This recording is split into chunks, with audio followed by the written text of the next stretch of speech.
Welcome to the Unfolding You podcast. I'm Erin Smylie Walsh, and I'm thrilled to invite you on a transformative journey of self-discovery and faith.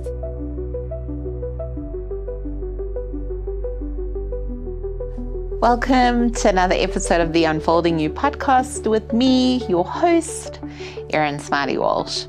So today's topic can be a bit of a sensitive one for some people, but I really want it to be a breath of fresh air and lead you in encouragement.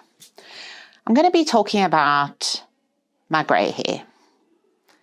It's a topic that has led to a lot of conversation points with a lot of women, actually, and just also assumptions that have been made along the way around my age and the fact that I have grey hair, and how do we deal with that?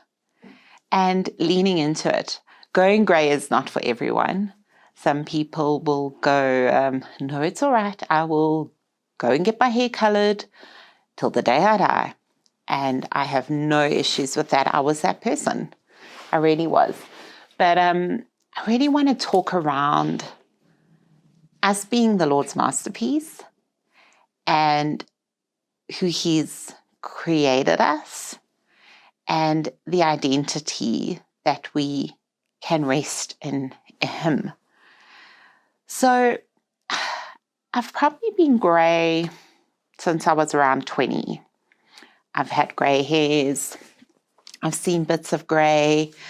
And never really bothered me, but it was something I knew was there.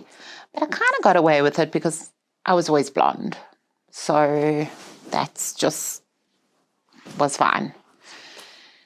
And then when I had my first daughter, I am not adventurous with my hair at all. If you know me, you will know I've been blonde and brown once in a season. Otherwise, I was not that person that would just be like go and dye my hair any color under the rainbow. I'm really not adventurous. So for me, dyeing my hair a different color is actually quite a big commitment. It's like trying to pick a nail color for 3 weeks. I mean, really? Like, it should not be that difficult, but it really is for me. But I landed up going this, like, it was a deep cherry brown kind of color. It was just so amazing with my green eyes, and I loved it. And when my daughter was around 6 months, I went to go and get my hair colored. And the next day it looked like a spider web of grey on the top of my roots. And I was like, what on earth is going on here? Phoned my hairdresser, went back. He redid my color, and a week later, it was just showing up again. And I was 28 at the time. And that was the first time it really hit me that how grey I was and that my hair wasn't taking color anymore. The grey hair wasn't taking color anymore. So I did the entire long, laborious process of trying to now go back to blonde. I was a honeycomb color for a couple of months, which was just awful. But eventually got back to a point where I was fully blonde again. And I'd say that was around the time I was around just over 29. And I kept up that blonde for years, to the point where I would have to go and color my hair every 4 weeks, every month, because just the regrowth was so ash. And it was my 35th birthday. It was the 12th of September, 2 days before my birthday. And I realized, and I went to go and get my hair done. And I sat in the chair and I was like, what am I doing? It was 2019. what am I doing? And that was the last day I colored my hair, 12th of September, 2019. I got home, and maybe it was just this sense of like I'm turning 35. I don't know. But I got home and I said to my husband, like, what would you think if I stopped dyeing my hair? And he looked at me and he said, what would you think if you stopped dyeing your hair? Because I realized I wasn't coloring my hair for him. I was actually coloring my hair for the insecurity I felt in the regrowth that was showing. Just let that land for a little bit. And I said, well, I'm going to stop coloring my hair. Let's see what it looks like. And he said to me, the worst thing is you could then color into what is naturally there.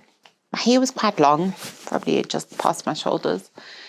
And I made this decision to cut it short here, just like on my collarbone. Because in my mind, I was like, all right, I'm going to be able to actually just grow it out quicker. So it will be less painful than having this long hair. And I just slowly started with that journey. It was also around the time that I was transitioning my brand at that point to personal brand development. And so I had just secured like taking a whole lot of new like branding photos for myself. I was relaunching my whole website, relaunching my brand to really epitomize that of a brand stylist and not just as a hair and makeup artist. And that's quite a big thing in that moment because it's all about like how you position yourself, how you present yourself. And here's me like growing out my hair. And I got to March 2020, and that was when COVID hit. And I was already 6 months into not dyeing my hair. And I feel like it was so significant because then we couldn't go to a hairdresser to get our hair colored. And I feel like that was just the Lord's kindness on me because I wasn't forced into not coloring my hair in that moment. I was already 6 months in. If anything, I was given the encouragement to press on with that and going, you see, now you can't go back because I've closed that door. You can't go and color your hair.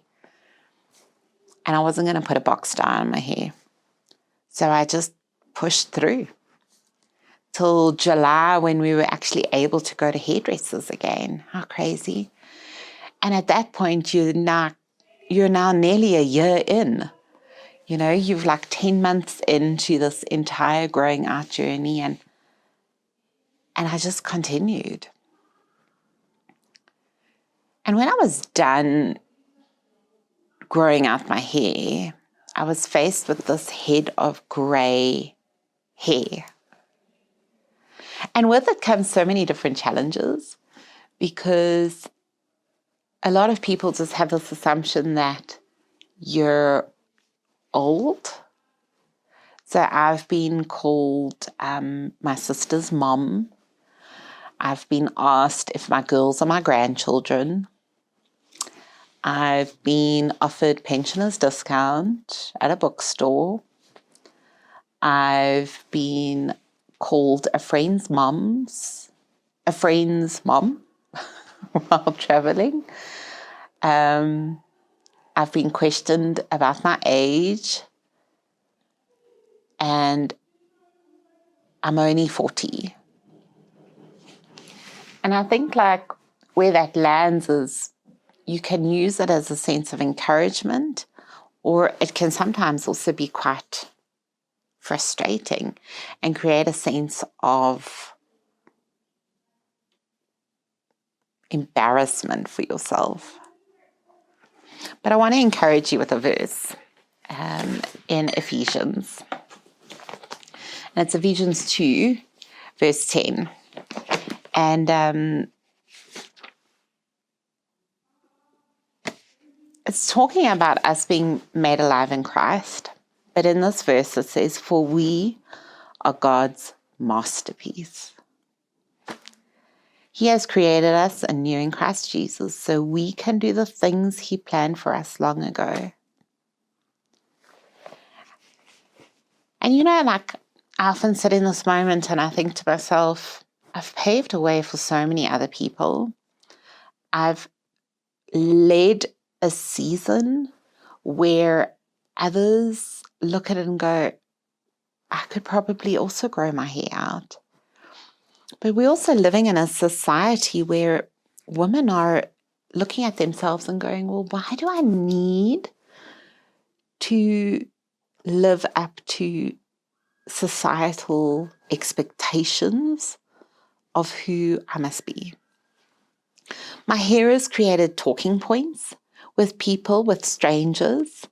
My hair has been conversation starters of other deeper conversations with women in general. I get asked often who colors my hair, and I can say Jesus and years of life. But it's put such new perspective on me, where we often look at who we are made to be as a hindrance versus a superpower. And the positives of my hair is like my girls are looking at me and saying, not Mom, you look old, but Mom, you've really embraced who you are and who I can be. I don't need to cover myself up for others to feel more comfortable with me.